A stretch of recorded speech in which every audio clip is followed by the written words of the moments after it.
que você acha que as marcas estão errando agora em 2025 na produção de conteúdo? Boa. Vou começar com uma estatística aqui. Se você pega qualquer setor da indústria, ou serviços, ou produtos, e você olha o engajamento médio do conteúdo das marcas, ele é 8,6 vezes menor do que o engajamento de creators daquele mesmo nicho. Pegaram? Você tem um perfil de Instagram de um creator do nicho finanças. E o perfil da empresa grande, X do setor de finanças. A diferença do engajamento médio é 8,6 vezes. Então vamos falar que esse cara tem 1 milhão e esse cara tem 1 milhão de seguidores. Ou 100 mil seguidores. Esse daqui tem 8,6 vezes mais engajamento. Ou seja, o conteúdo do creator ressoa mais, constrói mais conexão, quase 900%, mais que 900%. Ou mais que 800% a mais do que a empresa. E aqui tá o gap. Eu acho que as empresas, elas entenderam o papel das redes sociais. Hoje em dia, qualquer pessoa com 1/3 de um cérebro consegue entender que as pessoas estão com a cara no celular o dia inteiro e se educando e se informando através das redes sociais e entendendo próximas decisões de consumo que vão fazer. O que as marcas têm uma dificuldade muito grande de entender, e aí acho que tem alguns motivos para isso, é que não é só fazer. Conteúdo é um jogo de UI. Você tem que pensar a experiência do usuário. E se você não está construindo o seu conteúdo com a UI correta, adequada ao que a pessoa que está no Instagram, no TikTok, no Spotify, assim por diante, quer consumir, você não tem a menor chance de ser bem sucedido naquele ambiente. E o que os creators são mestres em fazer é, cara, olhar os dados, entender o que está funcionando, aplicar novos formatos que estão funcionando em outros países, em outros criadores, em outros setores e trazer isso para o seu conteúdo. Eles acabam sendo esse grande laboratório de experimentos. Enquanto as marcas estão criando calendários editoriais para as próximas 3 semanas e aprovando com o gerente ou com o diretor, cara, assim, sabe qual é a chance de ser bem sucedido? Zero. Então, eu acredito, inclusive, por exemplo, que as marcas que querem jogar esse jogo no alto nível, como vocês jogam aqui no G4, por exemplo, cara, elas precisam fazer 3 coisas.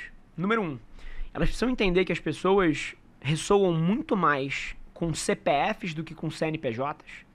Então, se você trazer porta-vozes para sua estratégia, você humanizar a sua marca, você, cara, contratar um creator para ficar andando pelo seu escritório, filmando o dia a dia, o backstage, o produto sendo produzido, cara, você vai ser 1000 vezes mais eficaz do que um diretor de arte que ganha 38 mil reais e está pensando o craft perfeito para aquela peça. Perfeito. Essa é a primeira coisa. A segunda coisa é um jogo de volume. Tem uma coisa que a maioria das pessoas não entendeu, que desde que o TikTok ganhou a escala que ele ganhou essa escala por um motivo muito simples, porque o algoritmo dele ignora o tamanho da sua audiência e foca na distribuição do conteúdo de acordo com a qualidade daquele conteúdo que é medido por quantas pessoas estão assistindo.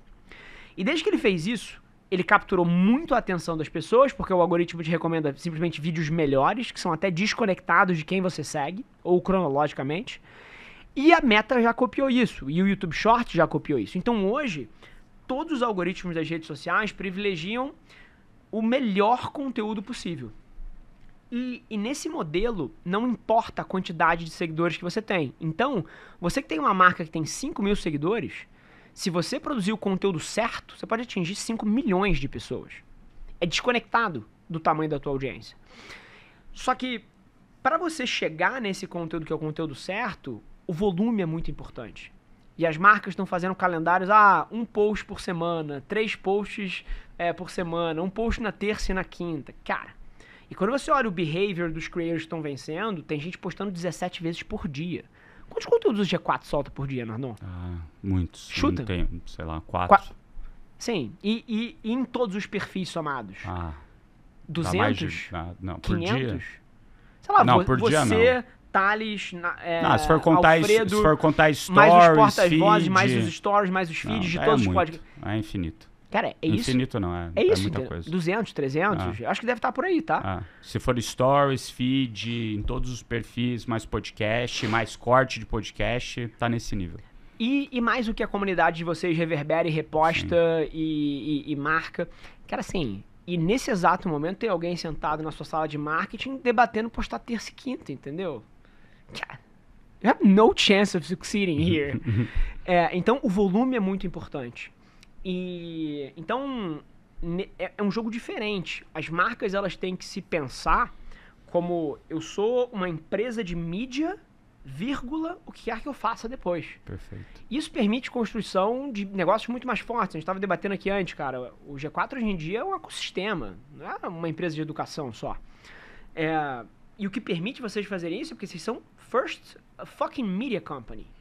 Vocês são uma empresa de mídia, vírgula, o que quer que vocês decidam fazer. Perfeito. Se o G4 quiser lançar uma consultoria de headhunting, de RH amanhã, vocês lançam, provavelmente vai faturar 50 pau no ano que vem, entendeu?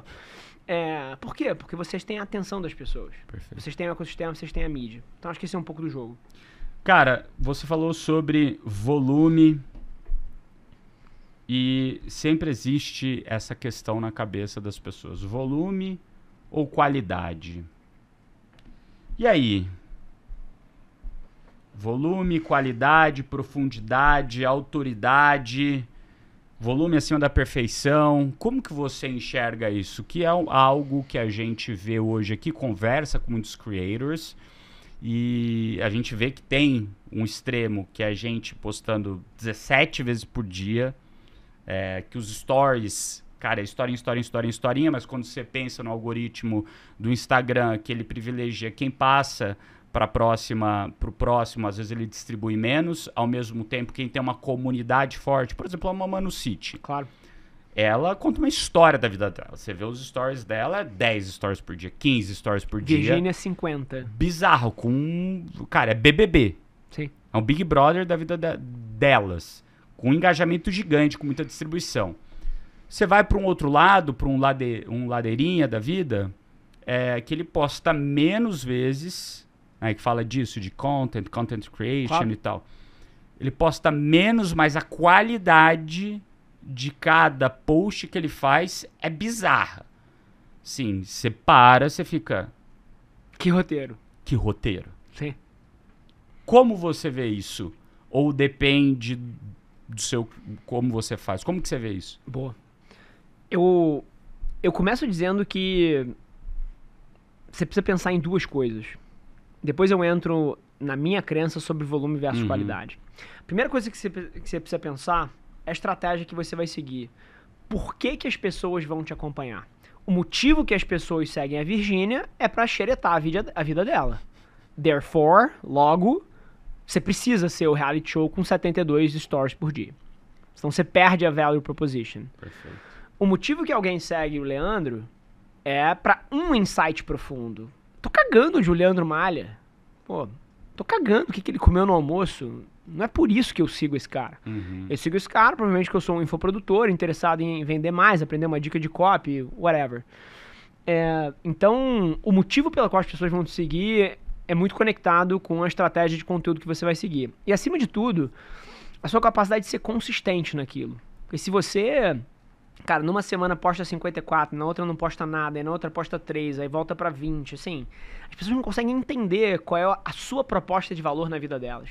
E no mundo que tem tanta gente brigando pela atenção do consumidor, quem definir uma proposta de valor melhor vai vencer. Porque o indivíduo do outro lado vai te colocar numa caixa. Eu sigo o Nardon pra isso. Se o ser humano do outro lado não conseguir colocar você nessa caixa, é difícil você ter utilidade pra ele. Então, tudo começa na sua estratégia do porquê que você quer que as pessoas te acompanhem. Esse é o primeiro passo. Agora, vamos combinar. A Virgínia tem muito mais seguidores que o Leandro. Então, não tenho dúvida que uma estratégia de maior volume, ela aumenta a sua capacidade de crescer uma audiência. E por alguns motivos... Você vai ter mais posts que vão viralizar, você vai dar mais sorte, você vai estar mais presente. Tem uma série de fatores aqui. Agora, de volta à primeira pergunta, eu não acho que é pra todo mundo. Bom, um empresário tentar fazer um reality show da sua vida, assim, é difícil conciliar. A não ser que você tenha o time que vai dormir na tua casa pra te acompanhar a vida, você tá maluco. Perfeito. E a não ser que você já tenha feito talvez uma transição do papel executivo e você seja uma figura institucional. Ótimo. Então, eu acho que essa é um pouco a minha visão, mas eu não tenho dúvida que para crescer uma audiência, quanto mais, melhor. Assim. Muito bom, cara. Esse é um tema recorrente aqui, que muitos alunos que vêm para o G4 eles perguntam isso. Pô, eu deveria ter um Instagram aberto, um perfil, um canal do YouTube. E muito do que a gente fala é, para quê? Você tem tempo? Você vai conseguir ter consistência? Dependendo do seu nicho, faz sentido. Dependendo do seu nicho, faz menos sentido. E eu, Alfredo e Thales, também temos uma baita dificuldade de criar conteúdo dependendo da semana que a gente tá, cara. Tem semana que é insana. É insana conseguir equilibrar tudo e ainda pensar, tem que fazer conteúdo, putz, isso daqui é um negócio legal que vai dar conta. Você tá maluco. E abrindo o jogo, é um baita estresse, cara. É quase que como se fosse uma coisa paralela que quando você tá nesse modo produtor de conteúdo, cara, eu já andei com um filmmaker atrás de mim. Você lembra disso? Eu lembro. Acho que eu fui uma das primeiras pessoas do Brasil a ter isso. Tipo, 6 anos atrás eu tinha videomaker andando atrás de mim. E agora, quando você tá nesse estado, você tá constantemente escaneando o ambiente por oportunidades de produção de conteúdo. Então você entra numa sala e fala, quem tá aqui? Ah, vou fazer um story aqui, vou pegar um comentário, pô, aqui tem um negócio. Você tá constantemente escaneando por oportunidade de produção de conteúdo. E uma coisa que eu nunca vi ninguém debater é o que isso faz com você. Porque você tá 100% focado em craft dessa história. Cara, para um empreendedor, esse modo focado no externo o tempo inteiro, cara, tem consequências. Você vai refletir menos sobre a sua empresa, Perfeito. Você vai ficar menos introspectivo pensando em problemas complexos, você vai ficar num modo mais reativo. Então, assim, tem trade-offs aqui. E tem pessoas que lidam com isso melhor, tem pessoas que lidam com isso pior.